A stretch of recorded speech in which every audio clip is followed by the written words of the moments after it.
Over the past couple of years, I've seen some delusional takes on movies and entertainment, but I have to admit this one takes the case. In this article from Vulture, how Indiana Jones and the Dial of Destiny can become a Top Gun Maverick level hit. I'd be willing to bet almost half my paycheck, if not more, there is no chance in hell Indiana Jones will reach that level of box office success. On June 30th, Harrison Ford dons his felt fedora again, returning to the multiplexes of his second most famous movie alter ego in Indiana Jones and the Dial of Destiny. I'm sorry, my brain moves faster than my mouth can keep up, and trying to read just but I digress. With a stunt double jumping between speeding tuk-tuks, jogging across the rooftop without breaking his ankle or his arm, of a moving train, punching out cannon fodder bad guys, and parachuting out of a World War II-era bomber with terrible CGI over an island, the superannuated star thereby becomes, at age 80, this is all stunt doubles and CGI, the oldest action hero ever to top-line a mega-budget summer tentpole movie. I would agree with that, except Harrison Ford isn't doing any stunts at all. It's one thing with Tom Cruise jumping out of planes, climbing the side of a building. That's actually that lunatic doing all that stuff. And you can tell because he has home videos doing it. He's insane. Harrison Ford breaks an arm, a bone every other year, crashes a plane every year, it seems. And granted, he walks away unscathed. I don't know how, probably because of a lot of alcohol. Nothing wrong with that. Oldest action hero, my ass.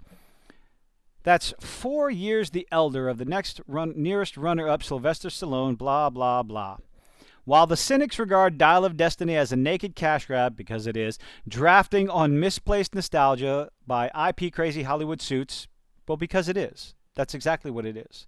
This movie has been in development hell for years with reshoots and having to pause because, again, Harrison Ford broke on set while filming. I believe it was his foot, his toe, or his ankle, something like that. So they had to put filming on hold. The whole coof didn't help either, but it has still been in production hell. Reshoots, rewrites, whatever it was.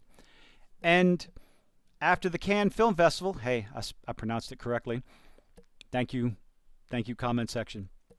After the Cannes Film Festival showcase and the lukewarm, lackluster reaction to it, I don't think this movie is going to make what they want it to make. Cash grab, let's see, blah, blah, blah, blah, blah. Naked cash grab, drafting on misplaced nostalgia by IP Crazy Hollywood suits. This fifth entry, there were only 3 Indiana Jones movies, in the 40-year-old $1.37 billion grossing franchise, arrives with no small amount of real anticipation. Nah, there's a lot of less anticipation than you seem to think. Nobody wants to see this. No one wants to see a doddering 80-year-old Harrison Ford cashing a check. Just let the franchise die. The first Indy installment, not to be directed by Steven Spielberg. Oh, that's going to be very important. And the second, not written by George Lucas. We could tell with the last movie. Its sneak preview footage generated a hive of buzz and boredom out of Las Vegas CinemaCon last month. And on Thursday, Dial of Destiny premiered to a standing ovation. Now, Harrison Ford got a standing ovation. This is false reporting. From what I've been told, what I've heard, of course I could be falsely reporting it. I don't know. For what I heard, Harrison Ford got the standing ovation. The audience at Cannes Film Festival sat there and talked during the movie. That's not good for your movie. Premiered to a standing ovation at Cannes Film Festival, a tangible signifier of its studio distributor Disney's confidence in its commercial prospects. Disney is losing confidence week after week with this movie. 2006's crappily reviewed, ostensibly franchise-killing entry, Kingdom of the Crystal Skull, grossed a series high of $790 million.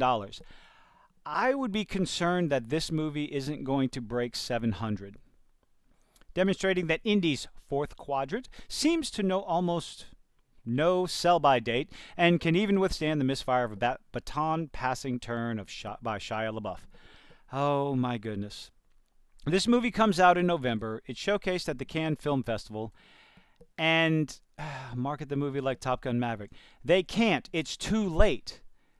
So much has already come out. The normies may not understand it, but the director of the movie had an absolute meltdown on Twitter a few months ago, calling people out, insulting potential audiences, and it's going to affect people. But let's see what this part has to say. Follow-up installment of another long-dormant Reagan-era franchise? Huh? TGM defied almost all commercial expectations by drawing in record audiences. Oh, Top Gun Maverick, drawing in record audiences at a precarious post-pandemic inflection point. Oh my God. They're going to use this. When is that excuse going to die? When is that word, post-pandemic inflection point? Top Gun 2 is credited with more broadly rekindling cultural affinity with in-person moviegoing. These are really long sentences. And drawing a heretofore reluctant constituency. Did you get a thesaurus to write your article? My goodness. 35 and up audiences back to theaters. What got people back to theaters was a basic action movie with no preaching, no messaging, and word of mouth. When Tom Cruise came out and said, "Thank you to the audience. We appreciate you coming back in these trying times to watch our movie. We really appreciate it." That resonated with a lot of people. And they told their friends and their family members and their everybody. So people went to watch it a second time. They brought more people to watch it week after week after week. I don't see this movie doing that. But again, hey, I could be wrong. It could be a miracle. It could break $1 billion. I don't see that happening. Combining old-fashioned movie spectacle, high-tech fighter jets obliterating, quote, the enemy at Mach speed, shirtless beach football, with the megawatt star power of Tom Cruise, then 59, reprising one of his most iconic roles as Lieutenant Pete Maverick Mitchell. The sequel impacted around the world more like a cultural event than simple. I am sounding like a fucking robot now. Expand appeal to women. Oh no. Should I read this? Expand appeal to women. Would you like to know how to appeal to women when you're trying to make an action movie? You have big, buff, beautiful men taking their shirts off. That's it. That's how you get more women. Minorities. Stop marginalizing the minorities by trying to cater to them. Just make a good movie. Gen Z through influencers. Oh my goodness. Let's see what this has to say. Dial of Destiny co-star Fleabag showrunner Phoebe Waller-Bridge as Jones's goddaughter, and Marion Ravenwood stand-in. Oh, see, that's the problem. If you're calling her a stand-in, people are going to notice. With a supporting cast that includes Mads Mikkelsen as the requisite mustache-twiddling bad guy, Antonio Banderas, Narcos' Boyd Holbrook, and Toby Jones, the production doesn't exactly scream intersectionality. Oh, for fuck's sake. You know what? I don't think I can read this. Buzzword, intersectionality. Buzzword, buzzword, buzzword. Doesn't scream intersectionality at a time when movie DEI has never been more effectively monetized by the entertainment industry. Intersectionality does not sell tickets. Diversity and inclusion, when it is forced, does not sell tickets.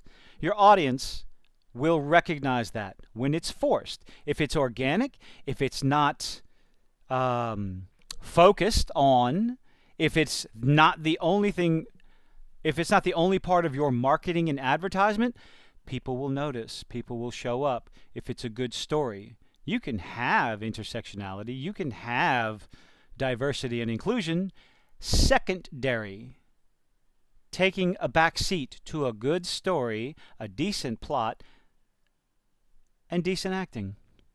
But no, that's not what we're getting in these days.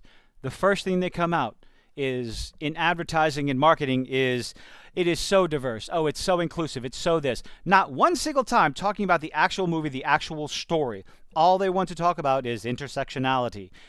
And that is a major red flag for people nowadays. And people like me will talk about it. We'll tell our friends. We'll tell everyone who wants to listen, thank you very much for making it this far, on YouTube, on social media, on everything. It is a massive red flag and it turns people off. So instead of just jumping into the movies right on that opening night on a Friday or a Thursday or a Wednesday or whatever night it is, they wait. They wait to find someone that interests them, that's maybe mildly entertaining, that has had a few decent reviews, I hope I have, on movies to give their opinion. Or they'll wait for their friends to go see it. Or they'll wait for someone else, for word of mouth, for, God forbid, Rotten Tomatoes or Metacritic, to give their audience scores. Because critics' scores are fucking meaningless. These are bought and paid for shills, not bought and paid for by money, but bought and paid for by access. It is a thing. So if all of your advertising is, I want to appeal to women, I was like, just appeal to people with a good story. I will say it till the day I die. But let's see what else we got. With special consideration given to how the majority of Dial of Destiny's target audience wasn't born yet when Ford first battled. Yes, but the thing is, yeah, they weren't born yet, but if their parents have those movies and would like to watch them, I would recommend it. Raiders of the Lost Ark, Temple of Doom, Last Crusade. Go show those movies to your family and friends and your children and your grandchildren if they haven't seen it. They won't regret it. You won't regret it. When Ford first battled Nazis in 1983's Raiders of the Lost Ark, insiders say the movie's commercial prospects will rise or fall based on pre-release outreach to communities beyond DoD's. Oh, for fuck's sake, you just cannot help it. The mainstream cannot help it. White guys over 40 base. Are you trying to say that non-white women, non-white men didn't watch movies? Are you actually that? Oh, I believe that's racist.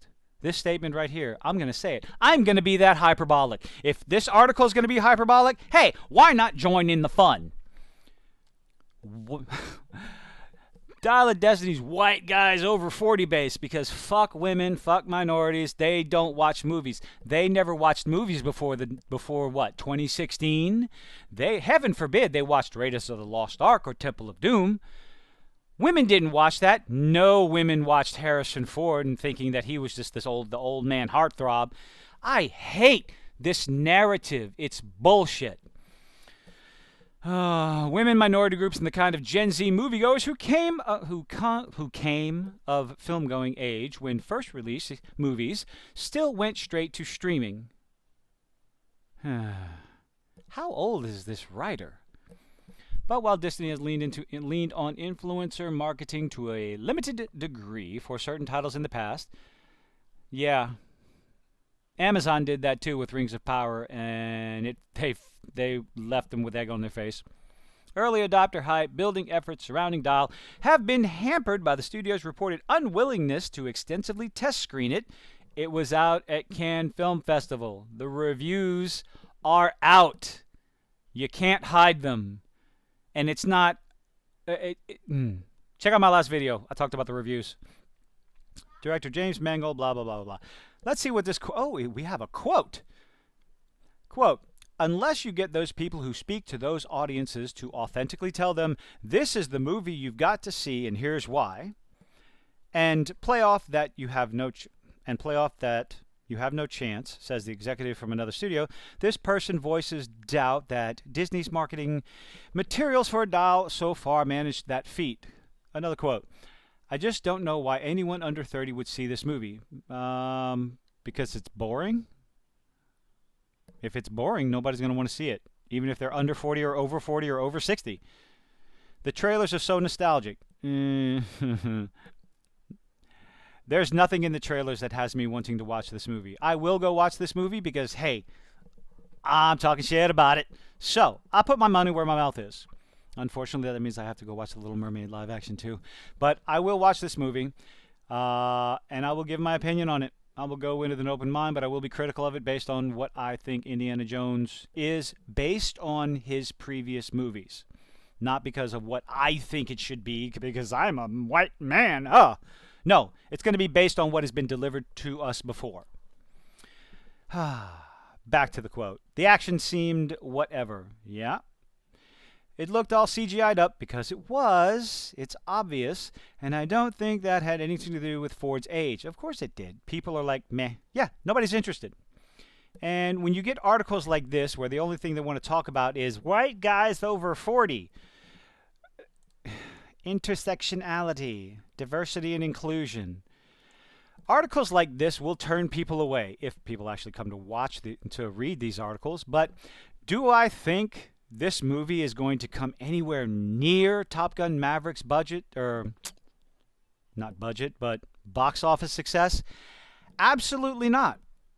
It might break 700 million. Word of mouth, again, as with all movies, word of mouth is going to make or break this movie. So if it's good, people are going to talk good about it. And if it's shit, well, people are going to talk about it. But let me know what you think in the comments. Do you think this movie has a chance of hitting that $1 billion mark? Is it dead in the water? Do you think that Harrison Ford needs to go sit down, retire, and get stoned all the time? I kind of do. But let me know what you think in the comments. I appreciate it. You making this far. Leave a like, leave a dislike. Bye-bye.